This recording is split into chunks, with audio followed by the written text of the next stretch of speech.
Welcome, my friends, to the shadowed halls of Middle-earth lore, where whispers of ancient power and forgotten treacheries still echo in the annals of the Second and Third Ages. Today we delve into a provocative theory. Did the Nazgûl, those most dreaded of Sauron's servants, ever consider rebelling against their dark master? Though the histories written by elves, men, and even wizards rarely speak of such defiance, the nature of these fallen kings of men suggests a more complex, perhaps even turbulent, relationship with their master. To grasp the full weight of this question, we must first walk the long, twisted paths of their enslavement and rise to power. The origins of the Nazgûl lie in the waning centuries of the Second Age, their fates sealed by the rings of power that Sauron himself forged and gifted to 9 mortal kings. These rings, the lesser of the 19 created with the help of Celebrimbor and the elven smiths of Eregion, held great promise of power and longevity, but came with a hidden snare. Their very essence was bound to the One Ring, which Sauron crafted in the fires of Orodruin to rule all others. As Tolkien describes in The Lord of the Rings appendices, the 9 were ensnared, their lives stretched far beyond their natural span, until their bodies faded into spectral wraiths, forever bound to the will of Sauron, becoming his most loyal and feared servants. Yet, within this terrible enslavement lies the faint whisper of possible rebellion. For all their power and terror, the Nazgûl were once kings, ambitious, proud, and commanding great realms of their own. Even in their spectral state, such pride and ambition might not be wholly extinguished. It is said that even the greatest of his servants, those whose wills he had utterly subjugated, yet remained twisted echoes of their former selves, the Silmarillion, suggesting that remnants of their mortal desires and ambitions may have lingered in the darkness of their minds. Moreover, it is crucial to understand the nature of Sauron's dominion. Unlike Morgoth, whose power was largely inherent, Sauron's mastery was one of control and corruption. He sought dominance through cunning and deceit, binding his servants with the fear of his wrath and the lure of his dark promises. But power gained through fear and corruption is a fragile thing, prone to fractures and shadows of dissent. We see this clearly in the case of Saruman, who, despite his initial loyalty, eventually sought to challenge Sauron's supremacy, driven by his own hunger for power. Could the Nazgûl, long subjected to their master's dominion, have harbored similar ambitions, however deeply buried? The potential for rebellion becomes even more plausible when we consider the weakness Sauron exposed by placing much of his own native power into the One Ring. By doing so, he created a singular point of failure, a vulnerability that the sharpest minds of Middle-earth, like Gandalf and Elrond, recognized and sought to exploit. If the Nazgûl, with their ancient cunning and knowledge of their master's schemes, ever perceived this weakness, might they not have dreamed, even if only in their blackened hearts, of breaking free from his will? With this foundation laid, we can now explore moments in Middle-earth's history that might hint at such a dark, whispered defiance. In the coming sections, we will delve deeper into their nature, their possible doubts, and the rare instances where their fear might have clashed with their servitude. Until then, linger not too long in the shadows, for the 9 are always watching. To understand whether the Nazgûl might have ever considered rebellion, we must grasp the nature of their bondage. Their enslavement was not merely a matter of domination through fear, but of the very soul. When the 9 took their rings, they were granted immense power, wealth, and influence. Yet, as Tolkien writes, those who used the 9 rings became mighty in their day, kings, sorcerers, and warriors of old. The Lord of the Rings, Appendix B. But their pride and desire for dominion became their undoing. Over time, the rings consumed them, transforming their bodies into shadows and their wills into extensions of Sauron's own dark mind. This gradual transformation was not instant, but the result of a slow and relentless decay, a fading that stripped them of their free will and reduced them to mere echoes of their former selves. The process was described as both a blessing and a curse, granting them unnatural long life, yet draining their humanity until they were but wraiths, neither living nor dead. However, This very process might have contained within it the seed of rebellion, for the Nine were not wholly mindless puppets. They retained the cunning and ambition of their mortal lives, albeit twisted and corrupted into monstrous forms. If Sauron's control wavered, even for a moment, might they not have attempted to seize freedom? Indeed, the Nazgûl's power grew as Sauron's strength waxed, reaching its peak in the late Third Age when the Dark Lord openly declared his return.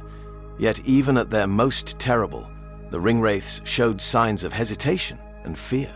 In the Fellowship of the Ring, when the Nine pursued Frodo to the ford of Bruinen, they hesitated at the rushing waters, a primal fear that momentarily broke Sauron's dominion over them. Glorfindel, the mighty elf lord who aided Frodo, invoked their fear of the western lands, and his sheer presence as a being of ancient, uncorrupted light struck terror into their shadowed hearts, driving them back, despite their master's command to pursue without relent. This moment of hesitation reveals a critical weakness. The Nazgûl, though bound to Sauron, were not utterly without fear or will. Their dread of the Valar and the ancient powers of the West hints at a lingering awareness of the light they had forever lost. This fear might have been more than mere reflex. It could represent a faint, almost forgotten whisper of their old selves, struggling against the darkness that consumed them. In those fleeting moments, one might imagine them longing for a release from their spectral chains, a desperate flicker of rebellion against their eternal bondage. Moreover, we must consider the Witch King, their dread lord, who rose to become the greatest of Sauron's servants. He was no mere thrall, but a cunning, fearsome strategist who commanded armies and devised cruel plots to subdue Middle-earth. His dominion over Angmar in the Third Age, where he waged a long war against the northern kingdom of Arnor, hints at a fierce ambition that might have once burned for independence, if only for a time. Even Gandalf, in his wisdom, recognized the Witch King's unique power, warning that not by the hand of man could he be slain. Thus the question arises, could the Witch King, in his centuries of dark rule, have ever harbored thoughts of breaking free from his master's shadow? Was there a moment when he might have dreamed of a world where he, not Sauron, reigned supreme over the fallen kingdoms of men?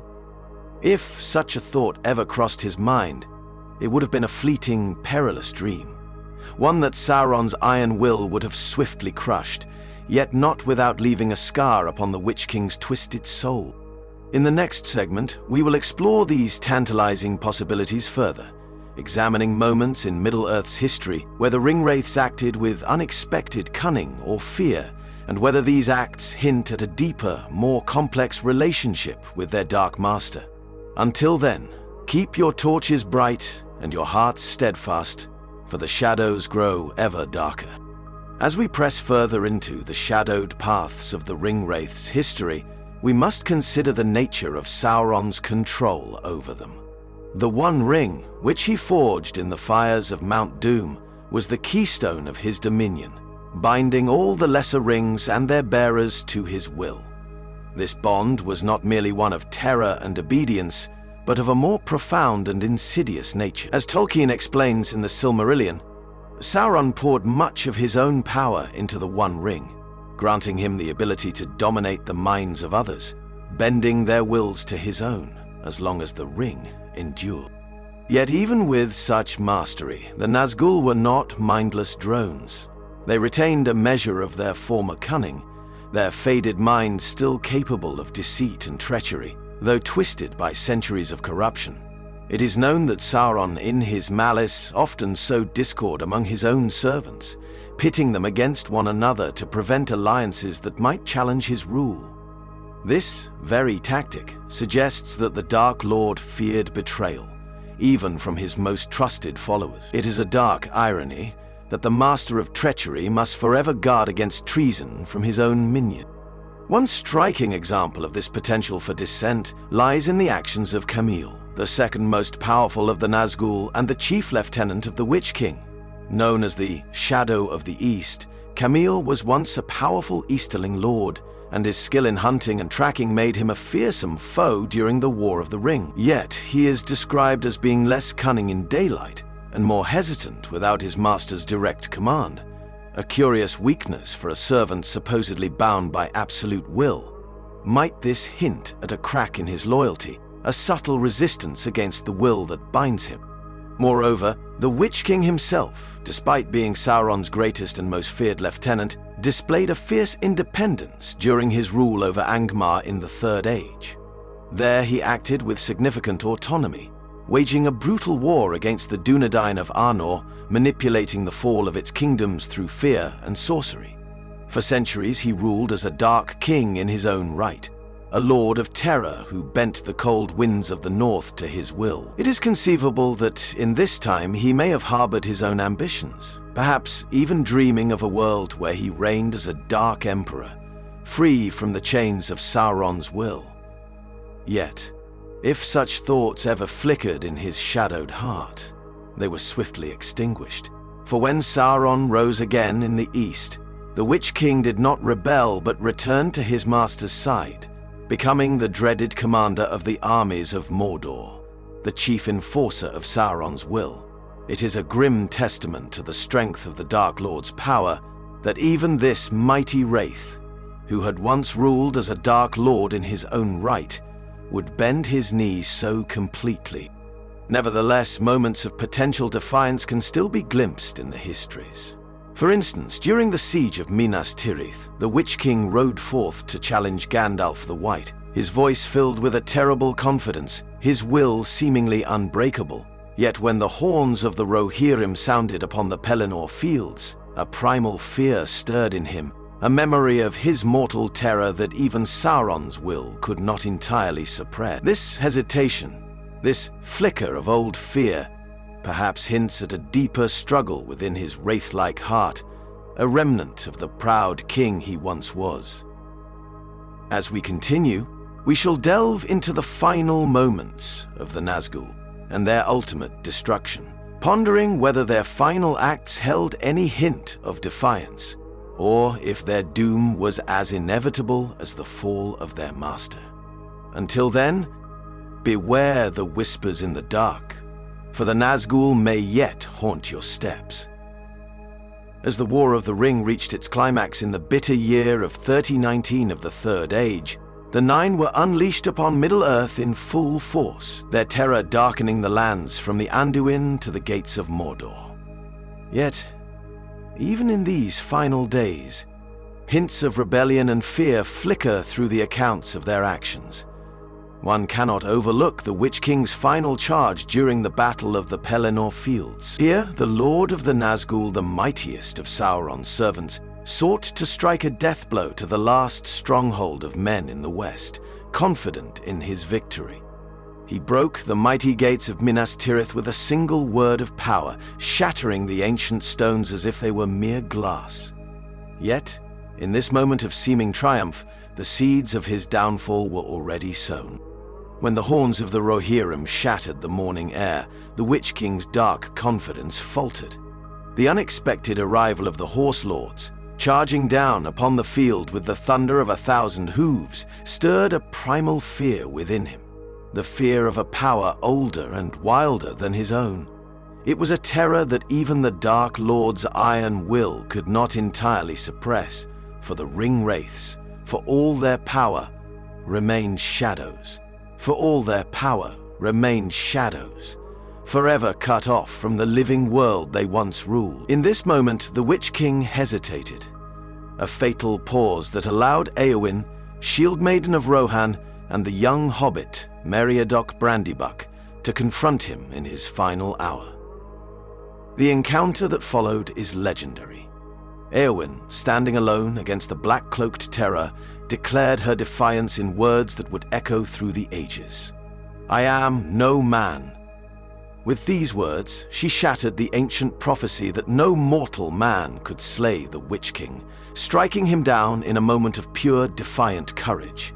In that instant, the Witch King's form crumbled, his shadowed spirit torn asunder, consumed by a fear greater than any he had ever known. His death was a fitting end for a being who had spent centuries steeped in darkness. Yet it also raises a critical question. Did the Witch King, in his final moments, understand the depths of his enslavement? Did he feel, even for a heartbeat, a desire for true freedom, as his spirit was unmade? As the Witch King fell, the other Nazgûl, scattered across the fields and skies of Middle-earth, felt a sudden, inexplicable dread. It was a sensation they had not known for centuries. A moment of true, unrestrained fear, as if the dark cord that bound them to their master had momentarily frayed. It is said that in this instant the Nazgûl faltered, their black steeds rearing and their shadowy forms shuddering in the morning light. This ripple of fear, this sudden awareness of their own mortality, might have been the closest they ever came to rebellion, a fleeting echo of the kings they had once been, long before Sauron's rings ensnared their souls. Yet the final end of the Nazgûl came not on the Pelennor but at the very heart of Sauron's power. As Frodo and Sam reached the fiery chasm of Mount Doom, the Nine were recalled to their master's side, a last desperate attempt to reclaim the One Ring before it was too late. They raced through the skies on their fell-winged steeds, the wind of Mordor at their backs, a dark storm sweeping toward the mountain. Yet, as the ring was cast into the fire, the power that bound them was shattered. In that terrible moment, as Sauron's will was broken and his spirit cast into the void, the Nazgûl were caught in the firestorm of his destruction, their ghostly forms consumed by the very force that had once granted them their power. Their end was as complete as it was tragic, a fitting fate for those who had sacrificed their souls for the promise of power, only to find themselves forever enslaved. Yet, even in their final, fiery demise, one might wonder if a last, bitter thought crossed their minds. A regret, perhaps, for the kings they had once been, and a final, futile grasp for freedom that would forever elude them. As we near the end of our journey through this dark and twisted tale, only one question remains. Did the Nazgûl ever truly have a choice, or were their fates sealed from the moment they took up their accursed rings? Join me for the final segment, where we will explore the ultimate question of fate and free will in the lives of Sauron's most feared servants. Until then, keep your lamps burning bright, for the darkness is not yet fully dispelled. As the fires of Mount Doom consumed the One Ring, the power that had held the Nazgûl in eternal thrall was unmade. Their spirits, woven into the shadow of Sauron's will, were cast into the abyss, forever scattered as the Dark Lord's might unraveled. Yet, as we reflect on their final doom, the question lingers: did the Nazgûl ever truly have a choice, or were their fates sealed from the moment they accepted the 9 rings of power? Tolkien's writings reveal a profound tension between fate and free will, a theme that echoes throughout his legendarium.